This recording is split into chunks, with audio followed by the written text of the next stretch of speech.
अकाल मृत्यु वो मरे जो काम करे चंडाल का। अकाल मृत्यु वो मरे जो काम करे चंडाल का। काल उसका क्या बिगाड़े, काल उसका क्या बिगाड़े जो भक्त हो महाकाल का। तो दोस्तों बहुत अच्छे विचार के साथ मैं आपका फिर से स्वागत करता हूं हमारे एजुकेशन चैनल #रावसर113 में। और मैं हूं आपका दोस्त Sushil in association with my travelling channel #Gypsy Musafir 113। और दोस्तों मैं आपका हमारे डिटर्मिनेंट के लेक्चर नंबर 2 में बहुत बहुत स्वागत करता हूं। और जो दोस्त हमारा लेक्चर पहली बार देख रहे हैं उनको मैं बता दूं कि हमारा एजुकेशन चैनल है और हमने इसके पहले डिटर्मिनेंट का पहला एक टॉपिक हमने तैयार किया है, तो वो ज़रूर आप लोग देखें। और उसके पहले हमने 2 मैथमेटिक्स का बहुत इंपॉर्टेंट टॉपिक कवर किया है जो है ट्रांसपोर्टेशन और मैट्रिक्स। उन सभी विद्यार्थियों के लिए जो अभी बीकॉम, बीबीए, बीएससी और बीई का एग्ज़ाम देने वाले हैं, क्योंकि उनके एग्ज़ाम में ये कम से कम दोस्तों 20 नंबर का ये कवर करेगा। तो आपको बहुत ध्यान से ये टॉपिक को देखना है दोस्तों। आगे बढ़ने से पहले मैं उन सभी दोस्तों का धन्यवाद अदा करना चाहता हूँ जो हमारे चैनल को जिन्होंने सपोर्ट किया है, जिन्होंने हमारे चैनल को सब्सक्राइब किया है, जो बहुत अच्छे अच्छे पॉजिटिव कमेंट दे रहे हैं और हमारे जिससे हमारा चैनल का हौसला बहुत तेज़ी से हमारा बढ़ते जा रहा है। तो मैं उन सभी दोस्तों का धन्यवाद अदा करना चाहता हूँ। और मैं हमारे चैनल की तरफ से भी आपके चैनल को बहुत बहुत शुभकामनाएं देना चाहता हूँ, आपका चैनल भी अच्छे से ग्रो हो। और आगे बढ़ने से पहले दोस्तों एक बात और मैं बता दूं कि बहुत इंपॉर्टेंट टॉपिक है डिटरमिनेंट और 20 नंबर का कवर करेगा।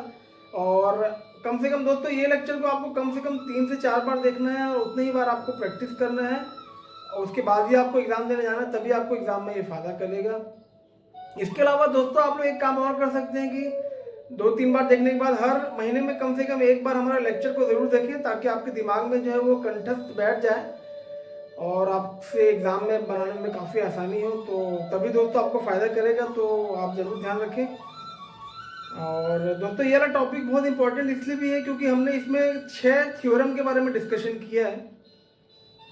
जैसे कि आप जानते हैं पिछले लेक्चर में मैंने आपको बताया था कि डिटर्मिनेंट में हम लोग 7 थ्योरम हम लोग पढ़ने वाले हैं, जिसमें हमने पहला थ्योरम दोस्तों हमने पिछले लेक्चर में कवर किया है। अगर आपने नहीं देखा है तो ज़रूर देखें, और आपने नहीं देखा तो दोस्तों ये लेक्चर को रोक दें और सबसे पहले वही लेक्चर देखें आप डिटरमिनेंट का, तभी आपको ये लेक्चर और उसके आगे का लेक्चर समझ में आएगा।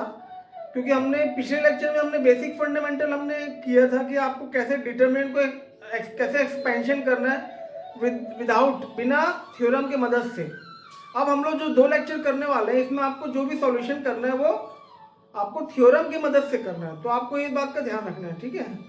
और ये लेक्चर में दोस्तों 6 थ्योरम करेंगे हम आप लोग, और मैंने उसको बहुत अच्छे तरीके से पूरा एक एक एग्जाम्पल से मैंने समझाने की कोशिश किया है। उम्मीद करता हूँ आपको बहुत अच्छे तरीके से समझ में आएगा।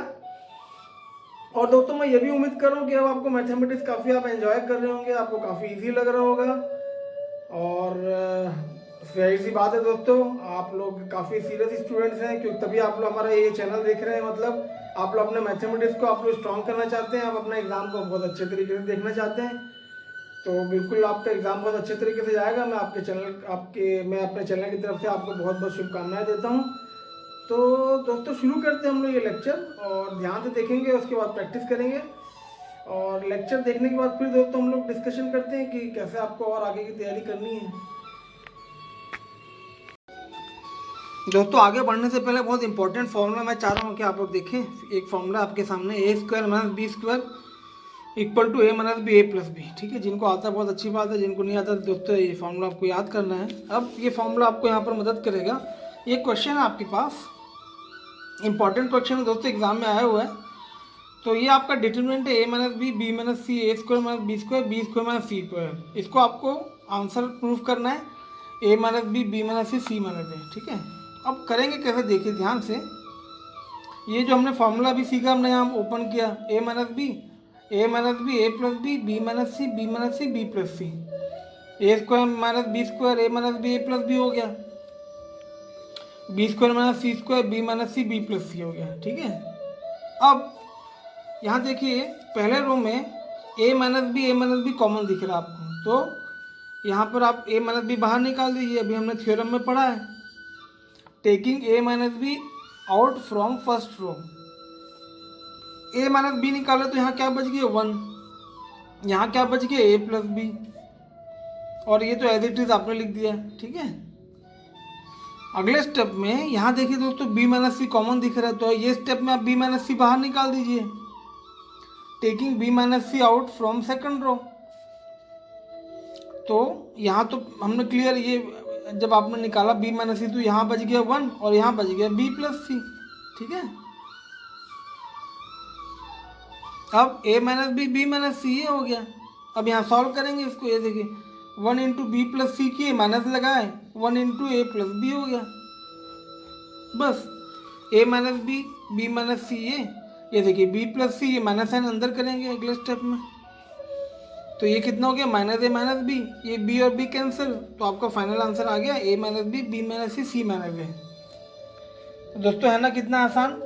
तो हमने इसमें थ्योरम नंबर 1 यूज किया है, ध्यान रखें।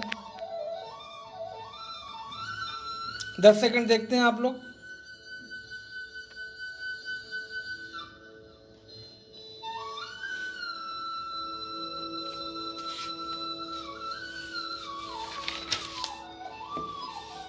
तो दोस्तों हम लोग आगे बढ़ते हैं थ्योरम नंबर 2 में, ध्यान से समझेंगे। The value of a determinant remains unchange if its rows are change into columns and columns are change into रोज।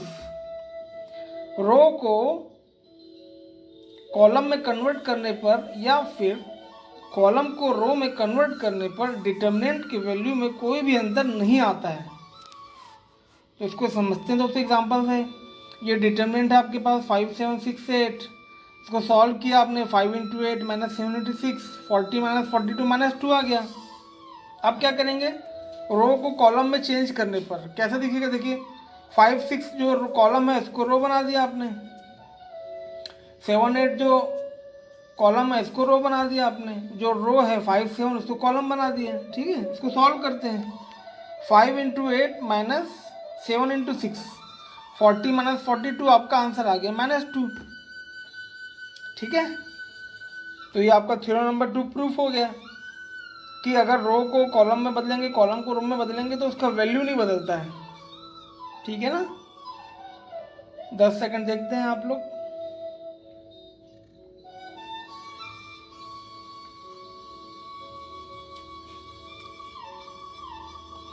और दोस्तों एक होमवर्क भी रखा है मैंने आपके लिए, आप इसको सॉल्व करें और मुझे बताएं फिर। यहाँ थ्योरम नंबर 2 यूज़ करें। तो बढ़ते हैं दोस्तों हम लोग थ्योरम नंबर 3 में, बहुत इंपॉर्टेंट है, ध्यान से समझेंगे। The interchange of any two adjacent rows और any two adjacent columns of a determinant changes the sign of the determinant but the value remains unchanged। मतलब क्या है दोस्तों, फर्स्ट रो को दूसरे रो में रखने पर और सेकंड रो को फर्स्ट रो में रखने पर या फिर फर्स्ट कॉलम को सेकंड कॉलम में रखने पर, सेकंड कॉलम को फर्स्ट कॉलम में रखने पर डिटरमिनेंट का साइन चेंज होता है लेकिन वैल्यू चेंज नहीं होता। ठीक है, तो समझते हैं आप क्या बोल रहे हैं। 2 3 4 5 है ये इक्वल, तो यहाँ क्या कह रहा है 2 इंटू 5 और माइनस 4 इंटू 3, तो ये कितना आ गया दोस्तों 10 माइनस 12 माइनस 2 आ गया। अब क्या करेंगे, ये देखिए तो 2 4 पहले कॉलम में है, इसको आगे पीछे करेंगे। देखिए ये हमने यहाँ चेंज किया आफ्टर इंटरचेंजिंग द कॉलम्स। तो 2 4 जो पहले रो में कॉलम में था उसको सेकंड कॉलम में किया, 3 5 जो सेकंड कॉलम में उसको फर्स्ट कॉलम में किया हमने। अब इसको देखिए सॉल्व करेंगे, 3 इंटू 4 माइनस 5 इंटू 2, तो ये कितना आ गया 12 माइनस 10 इक्वल टू 2। तो दोस्तों पहले -2 आ रहा था, अब 2 आ रहा है, और हमने थ्योरम में वही पढ़ा, अगर आप एक कॉलम को दूसरे कॉलम से बदलेंगे या दूसरे कॉलम को पहले कॉलम से बदलेंगे या फिर रो में पहले रो को दूसरे रो से ऊपर नीचे कुछ भी करेंगे तो उसका वैल्यू सेम रहता है लेकिन साइन बदल जाता है।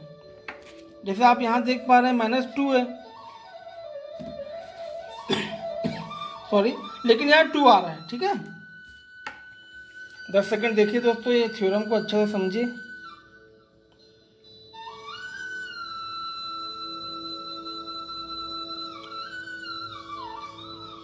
और इसी के साथ दोस्तों आपके लिए होमवर्क भी दिया है मैंने, एक बार ये भी सॉल्व करके देखिए आप वैल्यू का माइनस में आ रहा है कि नहीं, और मुझे फिर आप बता सकते हैं। तो उम्मीद करता हूँ दोस्तों थ्योरम नंबर 3 भी क्लियर हो गया होगा आपको। और हम लोग बढ़ते हैं आगे थ्योरम नंबर 4 में।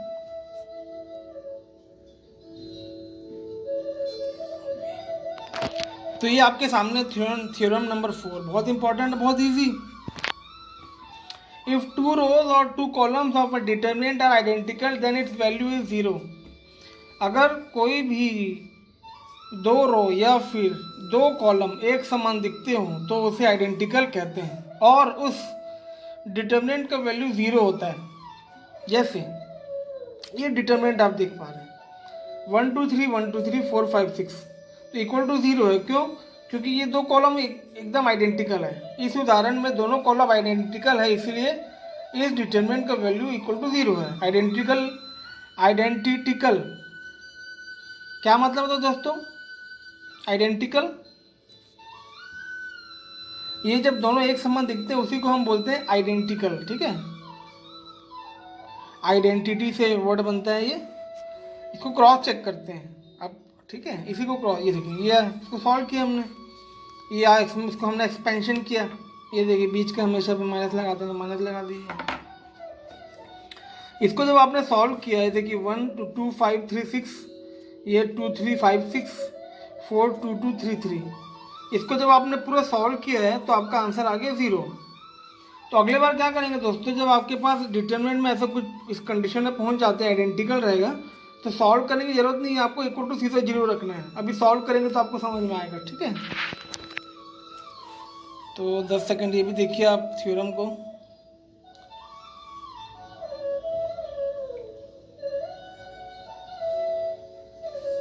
और आगे बढ़ते हैं दोस्तों, बहुत इंपॉर्टेंट है थ्योरम नंबर 5 में हम लोग जाते हैं। If each element of a row or column of a determinant is expressed as the sum of two or more terms, the determinant can be expressed as the sum of two or more determinants of the same order. जब जब किसी भी रो या column का element sum a plus B plus C या a minus B minus C के रूप में हो तो डिटरमिनेंट को भी सम ऑफ 2 या दो के सम में लिखा जा सकता है। जैसे एग्जाम्पल समझ में आएगा आपको। अब ये डिटरमिनेंट में क्या है दोस्तों, 5 माइनस 2 देख रहे हैं, 7 माइनस 1 देख रहे हैं, 9 माइनस 4, और बाकी तो 2 1 5 4 5 9। इसको आप दो टुकड़ों में तोड़ सकते हैं, यही बता रहे हैं। जैसे ये देखिए 5 7 9 यहाँ लिखा आपने और ये डिटरमिनेंट का ये वाला एलिमेंट पूरा लिख दिया आपने, यहाँ माइनस का साइन लगा है।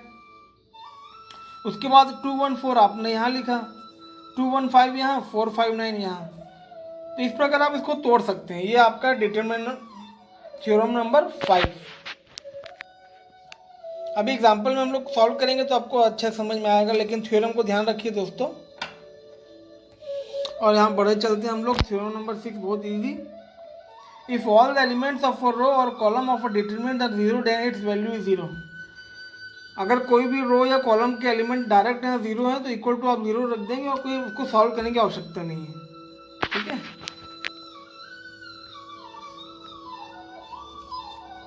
तो दोस्तों जैसे मैंने बताया था आपको 7 थ्योरम है तो 6 कर लिए हमने, और आखिरी थ्योरम आप देखते हैं थ्योरम नंबर 7। ठीक है, एनी रो और column of any determinant can be subtracted और added by any other row to get any desired number such as 0 or 1 or any least value. Simultaneously, multiplication by any constant term followed by addition in or subtraction can also be done. यहाँ क्या है बोल रहा है समझे दोस्तों, कोशिश करें समझने का। डिटरमिनेंट के किसी भी रो या कॉलम को दूसरे रो या कॉलम से ऐड या फिर सब्ट्रैक्ट किया जा सकता है मनचाहा वैल्यू जैसे 0 या 1 या फिर छोटे से छोटे वैल्यू प्राप्त करने हेतु। मनचाहा नंबर प्राप्त करने हेतु किसी कॉलम या रो को मल्टीप्लाई के साथ ऐड भी कर सकते हैं। ठीक है, तो ये दोस्तों एग्जांपल से आपको समझ में आएगा ये क्या बोल रहे हैं। तो मैं आपके लिए यहाँ पर मैंने एग्जांपल भी किया, उसको समझ लेते हैं आप। अब ये ध्यान से समझेंगे आप। ठीक है, अभी तक दोस्तों हम लोग नॉर्मल एक्सपेंशन कर रहे थे, है ना। नॉर्मल एक्सपेंशन मतलब कुछ इस प्रकार, ये देखिए अब क्या करना है दोस्तों, आपको थ्योरम के यूज़ करके एक्सपेंशन करना है। ये देखिए आपको समझ में आएगा, ये वाला थ्योरम नंबर 7। यहाँ बोल रहा है एनी रो और कॉलम कैन बी सब्ट्रैक्टेड और एडेड। ये देखिए ध्यान से, ठीक है, समझने की कोशिश कीजिए। ये वाला डिटरमिनेंट हम लोग करने जा रहे हैं थ्योरम की मदद से। तो दोस्तों यहाँ थ्योरम नंबर 7 को समझने की कोशिश करते हैं एग्जाम्पल से। यहाँ पर आप डिटरमिनेंट देख पा रहे हैं 10, 11, 12, 13, 14, 15, 16, 17, 18। अब क्या करना है दोस्तों, जो बड़े नंबर होते हैं उसको हमको यहाँ छोटा कुछ इस प्रकार करना है। जैसे अभी यहाँ पर सबसे बड़ा जो कॉलम दिख रहा है वो 16, 17, 18 है, तो इसको हम लोग छोटा करने वाले हैं। ये देखिए C3 tends to C3 minus C2, ठीक है, C3 tends to C3 minus C2, ये हुआ। तो यहाँ क्या करेंगे दोस्तों, C1 C2 ऐसे ही पुटअप कर दीजिए। अब यहाँ देखिए C3 16 माइनस 13 यहाँ, 17 माइनस 14 यहाँ, 18 माइनस 15 यहाँ। इससे क्या होगा, अगले स्टेप में ये जो नंबर इतना बड़ा दिख रहा था वो 3 3 3 करके छोटा हो जाएगा, ठीक है। अब आपके पास डिटरमिनेंट ये आ गया। अब क्या करना है, अब ये कॉलम को छोटा करना है, तो क्या करेंगे, इससे इसको माइनस करेंगे। C2 tends to C2 minus C1। देखिए 13 माइनस 10, 14 माइनस 11, 15 माइनस 12। इससे क्या हुआ, आपको एक डिटरमिनेंट मिलता है 10, 11, 12, 3 3 3 3 3 3।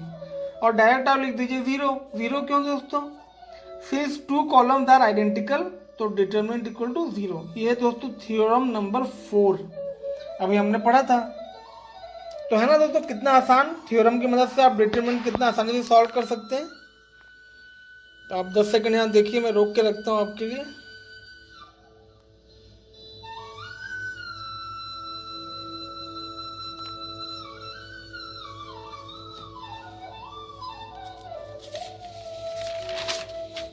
आगे बढ़ते हैं दोस्तों, और हम लोग थ्योरम को पूरा यूज़ करेंगे, आपको समझ में आएगा। मैंने काफ़ी क्वेश्चंस किए आपके लिए।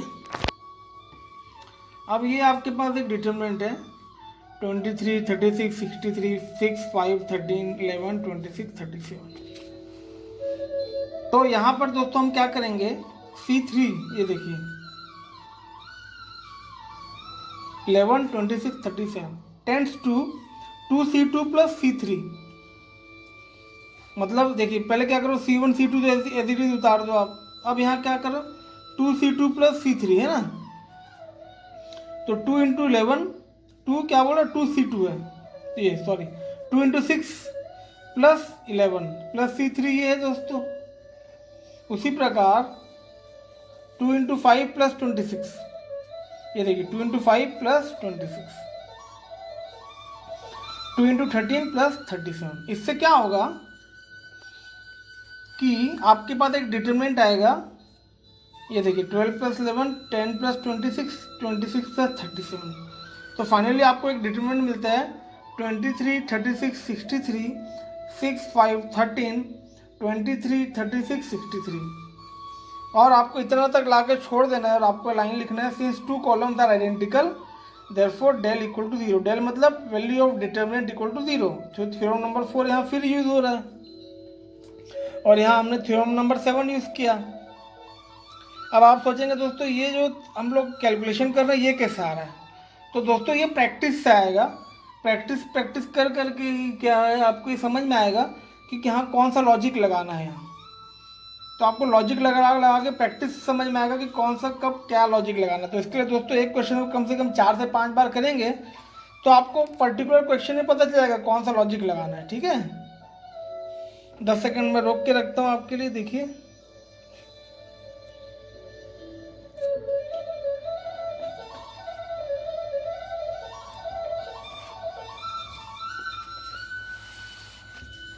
बढ़ते हैं आगे दोस्तों, यहाँ एक और क्वेश्चन है, थ्योरम का यूज करेंगे हम लोग। 1, 1, 1, 35, 37, 36, 23, 26, 25। अब क्या करेंगे दोस्तों, यहाँ C2 tends to C2 minus C1 theorem 7, और C3 tends to C3 minus C1। इससे क्या होगा, ये देखिए हम लोग यहाँ कर रहे हैं 1 माइनस 1, 37 माइनस 35, 26 माइनस 23, और यहाँ देखिए 1 माइनस 1 36 माइनस 35 25 माइनस 23। इससे क्या हुआ, हम लोग को एक डिटरमिनेंट मिलता है 135 23 0 0 2 1 3 2। नोट, ज़ीरो होने की स्थिति में कैलकुलेट करने की आवश्यकता नहीं है। तो दोस्तों कितना आसान हो गया, देखिए मैट्रिक्स। अब जीरो आ गए तो आपको ये कैलकुलेट करने की जरूरत नहीं, सीधा आप क्या करो 1 में फोकस करो। 1 के बाद क्या करते हैं आपको मालूम है, ये कवर किया आपने, फिर 1 में क्या कर रहे हैं अपन, ये कवर किया, और क्या कवर करेंगे बताइए जरा। ये रो कवर किए, ध्यान से देखिए, और ये कॉलम कवर किए, ठीक है ना। तो एलिमेंट क्या दिख रहा है आपको 2 1 3 2, यहाँ पुटअप कर दीजिए बस। इसको सॉल्व किया आपने, 2 × 2 माइनस 3 × 1 4 माइनस 3 = 1, बस आपका आंसर आ गया। तो इस प्रकार देखा दोस्तों हमने थ्योरम नंबर 7 यूज करके कितना आसानी से सॉल्व कर लिया। तो एक बार ध्यान से देखिए कैसे सॉल्व कर रहे हैं हम लोग। दोस्तों प्रैक्टिस से आपको समझ में आएगा कैसे हो रहा है, ठीक है। अगर आपको ये क्वेश्चन एक बार में समझ नहीं आ रहा है तो आप हमारे लेक्चर को 2 बार देखिए, 3 बार देखिए। मोबाइल आपके हाथ में है, लैपटॉप आपके हाथ में है, आपके ऊपर आप कितना ज़्यादा देखना चाहते हैं, कितना ज़्यादा यूज़ करना चाहते हैं। अगर आपको एक बार में समझ नहीं आ रहा तो 2 बार देखिए, 3 बार देखिए, 4 बार देखिए, और उतने बार आप प्रैक्टिस भी कीजिए, ठीक है। आगे दोस्तों आगे बढ़ते हैं और हमने थ्योरम कैसे यूज़ किया देखते हैं। यहाँ पर एक आपके पास डिटरमिनेंट देख पा रहे हैं 13 30 39 379 23 53 70। अब यहाँ पर हमने थ्योरम यूज़ किया है, देख सकते हैं ध्यान से। थ्योरम 5 हम लोग यहाँ यूज़ करेंगे, लेकिन उसके पहले यहाँ क्या करें दोस्तों, 23 को हमने ब्रेक कर दिया, क्योंकि अभी समझ में आएगा आपको कैसे ब्रेक किया। 23 को 13 + 10 लिखा हमने, 30 + 23 लिखा 53 को, 70 को लिखते हैं 39 + 31। अब थ्योरम नंबर 5 दोस्तों याद होगा आपको, यहाँ ब्रेक कर सकते हैं डिटरमिनेंट को। तो यहाँ ब्रेक कर रहे हैं, देखिए 13 30 39 379 13 30 39, यहाँ आ गया एक प्लस का साइन लगाया, और यहाँ देखिए फिर से 13 30 39 379, और ये देखिए 10 23 31, ये आ गया है ना। इसको फिर आपने प्लस करके आपको अलग किया आपने, जब अलग किया तो इसका वैल्यू देखिए 0 आ गया। 0 क्यों आया, थ्योरम नंबर 4। बताइए थ्योरम नंबर 4 क्या है। ये डिटरमिनेंट देख सकते हैं, देखिए दोनों कॉलम आइडेंटिकल है, ठीक है। तो जब कोई भी 2 रो या 2 कॉलम आइडेंटिकल होते हैं तो डायरेक्ट वैल्यू 0 रखना है, थ्योरम नंबर 4 कहता है, बस हो गया। इससे क्या हुआ दोस्तों, आपके पास एक आसान सा डिटरमिनेंट मिल गया और बहुत कम हो गया वैल्यू, यहाँ हो गया। अब पूरा फोकस ये डिटरमिनेंट में करें, और थ्योरम नंबर 7 यहाँ लगाया है हमने। यहाँ क्या किया हमने, C1 tends to C1 minus C2 + C3। देखिए क्या हो रहा है, 13 माइनस ब्रैकेट किए 3 + 10 हो गया। तो दोस्तों यहाँ हमने लगाया C1 tends to C1 minus C2 + C3। इससे फायदा ये हुआ कि देखिए 13 माइनस 3 + 10 हमने किया, 30 माइनस 7 + 23 हमने किया, 39 माइनस 9 + 31 हमने किया, और बाकी हमने एज इट इज पुटअप किया। तो इससे ये हुआ कि यहाँ 2 0 मिल गए। देखिए 13 माइनस 13 0, 30 माइनस 30 0, और ये वैल्यू भी छोटा हो गया, 39 माइनस 40, तो आगे -1। तो दोस्तों आपको कोशिश यही करना है कि कम से कम आपको 0 या 1 आ जाए, कैसे भी करके। तो 0 1 आने के बाद डायरेक्ट आप उसको फिर एक्सपेंड कर सकते हैं। जैसे अब ये 0 0 आ गया तो इसको आपको सॉल्व करने की जरूरत ही नहीं है, सीधा -1 को सॉल्व कीजिए। ये देखिए -1 को जब हमने सॉल्व किया तो यहाँ एलिमेंट क्या क्या मिल रहा है आपको, 3 7 10 23। मैंने नोट भी लिखा है, 0 की वजह से कैलकुलेशन की आवश्यकता नहीं है, ठीक है, डायरेक्ट आप यहाँ पर कैलकुलेट कीजिए। तो ये -1, इसको जब आपने सॉल्व किया तो 16 माइनस 17 और -1, ये आपका आंसर 1। तो इतना ही करना तो बहुत आसान है, थ्योरम की मदद से आप देख सकते हैं कितना आसान हो जाता है क्वेश्चन। फिर से मैं आपके लिए रोक के रखता हूँ 10 सेकंड, देखिए कैसे सॉल्व किया हमने।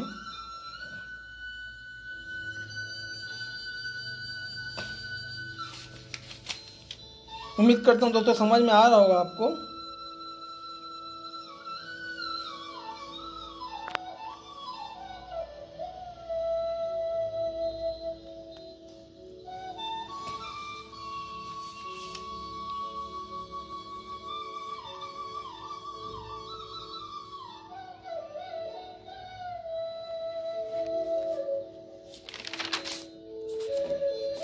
एक और क्वेश्चन है दोस्तों, बहुत आसान। देखिए आप यहाँ देखिए कितना बड़ा बड़ा डिजिट दिख रहा है आपको, ठीक है। इसको आप छोटा करेंगे हम लोग, तो कैसे करेंगे? C1 tends to C1 minus C3, C2 tends to C2 minus C3। ये देखिए 265 माइनस 219, 240 माइनस 219, इस प्रकार आप यहाँ पर देखिए माइनस कर रहे हैं। तो जब आपने यहाँ माइनस किया तो आपके ये इतना बड़ा जो क्वेश्चन दिख रहा है यहाँ छोटा हो गया। देखिए 46, 42, 38, 21, 27, 17, 29, 219, 198, 181, ठीक है। अब फिर से यहाँ पर हमने किया C1 tends to C1 minus 2C2 और C3 tends to C3 minus 10C2। 46 minus 2 into 21, ये देखिए यहाँ 42 माइनस 2 इंटू 27, ये यहाँ से ले रहे हैं। 38 माइनस 2 इंटू 17, ये हो गया। और यहाँ देखिए 219 माइनस 10 इंटू 21, ये देखिए, ठीक है। ये 219 है, ये 21 है, यहाँ 10 लिया हमने। ये थ्योरम नंबर दोस्तों 7 यूज़ कर रहे हैं हम लोग, ठीक है ना। बार बार बता रहे हैं, आपको समझ में आ रहा होगा। 198 माइनस 10 इंटू 27, ये इसको जब आपने किया तो ये स्टेप में क्या देख पाते हैं आप? 46 माइनस 42, 42 माइनस 54, 38 माइनस 34, और यहाँ क्या है? 219 माइनस 210, 198 माइनस 270, 181 माइनस 170। इससे क्या हुआ दोस्तों, हम लोग को इतना बड़ा जो डिजिट जो दिख रहा था यहाँ छोटा डिजिट दिख रहा है। ये देखिए 4 माइनस 12 4, 21 27 17, 9 माइनस 72 11, ठीक है।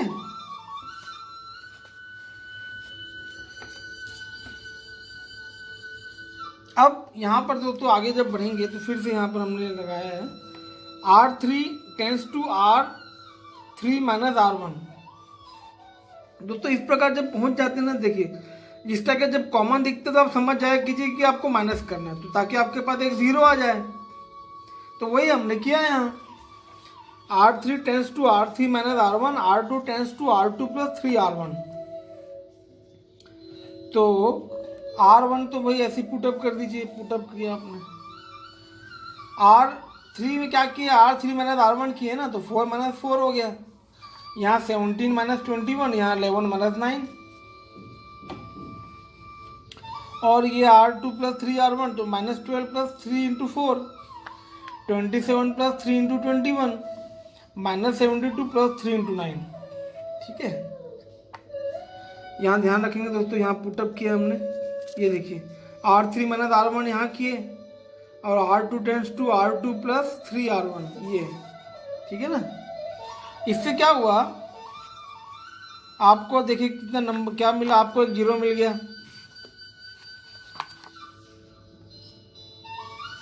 ये देखिए 4 माइनस 12 प्लस 12, और ये 0, ये 21, 27 प्लस 63, ये माइनस 4, और 9 माइनस 72 प्लस 27 2। इससे फाइनल वैल्यू देखिए यहाँ पर दो दो जीरो आ गया आपके पास। अब 4 0 0, ये 21 90, और ये माइनस 4 माइनस 9 9 माइनस 45 2। अब बस दोस्तों जैसे आपके पास दो जीरो आते हैं तो मैंने बताया आपको और सॉल्व करने की आवश्यकता नहीं है। डायरेक्ट आप यहाँ लिखिए 4, और इसको आप यहाँ पर जब आप कवर करेंगे तो आपके सामने दिख रहे, देखिए, ठीक है। 90 माइनस 45 माइनस 4 2 यहाँ पुटअप किया आपने, बस इसको आप यहाँ सॉल्व किए। ये 4 90 इंटू 2 माइनस लगाया आपने, फिर यहाँ ब्रैकेट में माइनस 4 इंटू माइनस 45 4, ये हो गया 180 माइनस 180। ये आपका आंसर आ गया 4 इंटू 0, आपका फाइनल आंसर आता है 0। तो दोस्तों कितना आसान है, देखिए हमने थ्योरम का यूज़ करके कैसे सॉल्व किया है। उम्मीद करता हूँ समझ में आ रहा होगा आपको। तो पूरा आपके पास स्क्रीन रोक के रखता हूँ दोस्तों, आप देख लीजिए 20 सेकंड इसको।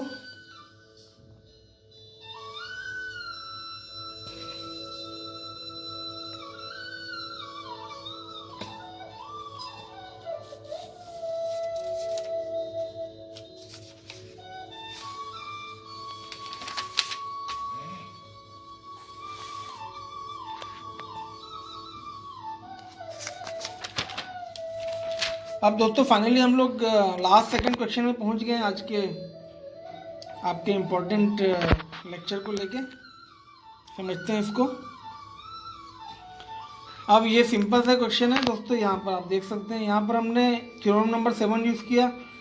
अब यहाँ देखिए 1 1 1 इस टाइप में दिख रहा है दोस्तों, आसानी से 2 0 तो ला सकते हैं, आप समझ ही गए होंगे कैसे कर रहे हैं। तो C1 tends to C1 minus C2, C2 tends to C2 minus C3, ये आपने सॉल्व किया है। देखिए 1 minus 1, 1 minus 2, 1 minus 3, 1 minus 1, 2 minus 8, 3 minus 27। इससे क्या हुआ दोस्तों, आपके पास 2 0 आ गया। ये बस 2 0 आने के बाद आप सीधा इसको सॉल्व कर लीजिए। ये 1 को किया आपने ऐसा और ये आपको कवर किए, तो आपका एलिमेंट दिख रहा है -1, -6, -2, -24। बस इसको आपने सॉल्व किया, -1 इंटू -24 माइनस लगाया, फिर -2 इंटू -6, तो फाइनली आपका आंसर आता है 24 - 12 = 12। तो दोस्तों है ना कितना आसान, उम्मीद करता हूँ समझ में आ रहा होगा आपको।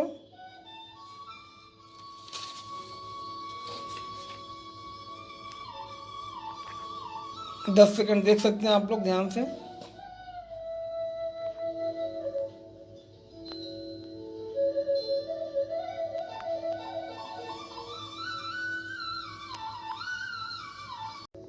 तो दोस्तों इसी प्रकार हम लोग फाइनल क्वेश्चन में पहुंच गए आज के सेशन को लेके।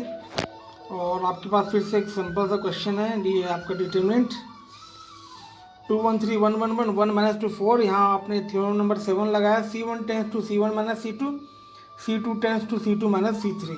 बस ये देखिए 2 - 1, 1 - 1, 1 - -2,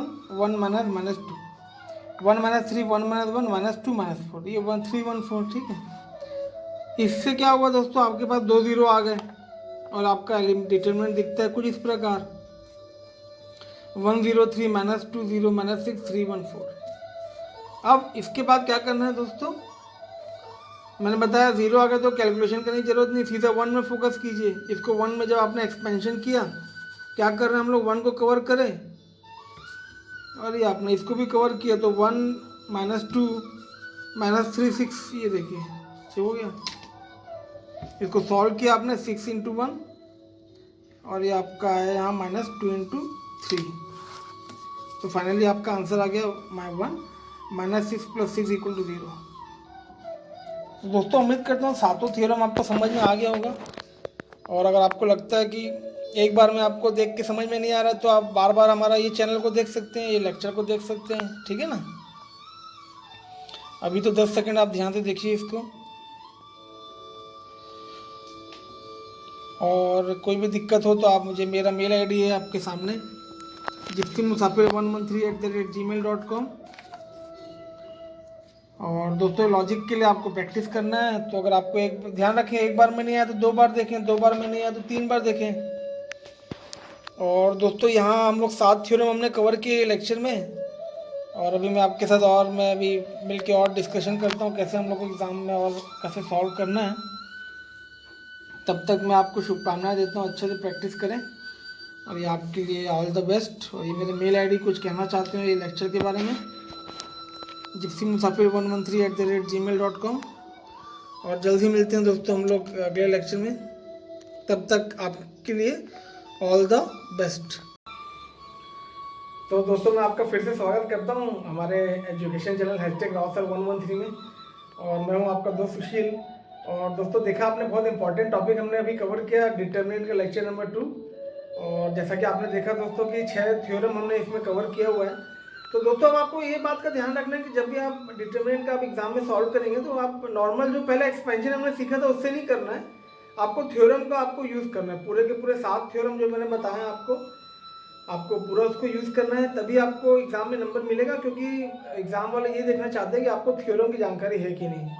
और दोस्तों मज़े की बात ये है कि जब आप थ्योरम का यूज़ करते हैं तो काफ़ी आसान हो जाता है। जैसे आपने देखा कि एक थ्योरम हमने पढ़ा जिसमें 2 रो आइडेंटिकल है, तो उसमें क्या होता है कि डायरेक्ट इक्वल टू आप 0 रख सकते हैं, क्योंकि उसमें आपका थ्योरम ही बोल रहा है कि अगर कोई भी 2 रो आइडेंटिकल होते हैं तो आपको सॉल्व करने की जरूरत नहीं, उसका वैल्यू 0 है।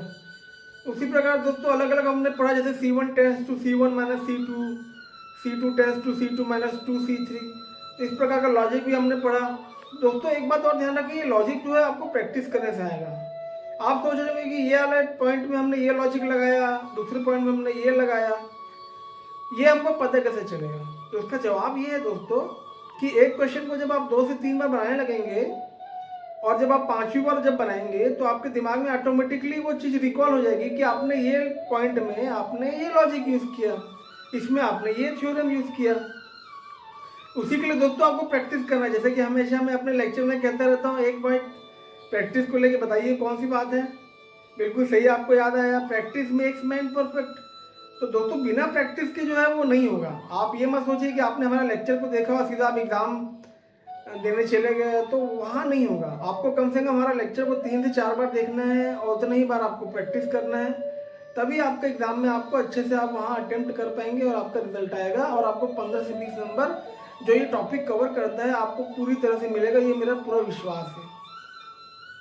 और दोस्तों ये लेक्चर में मैंने पहले बताया था कि ये कोई एंटरटेनमेंट लेक्चर नहीं है, ये एक एजुकेशनल लेक्चर है।